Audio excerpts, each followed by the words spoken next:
vai. E eu que encontrei uma moeda de 1 centavo no meu tanque. Tava mexendo no meu tanque até aqui. É de 1 centavo. E dentro do meu tanque, como isso que veio para dentro do meu tanque? Decidi ficar pra mim. Lavei ela tudo bonitinho.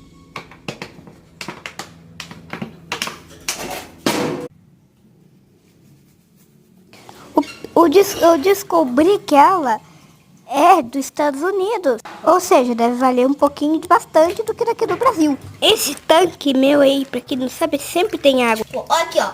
Tá quase bem lavadinha. Como não tenho nenhum dinheiro, essa aí pode ser minha primeira moedinha. Talvez eu consiga uma moeda de 2 centavos também.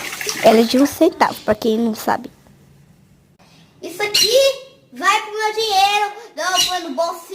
Se eu quiser comprar alguma coisa de 1 centavo, faz. E aí?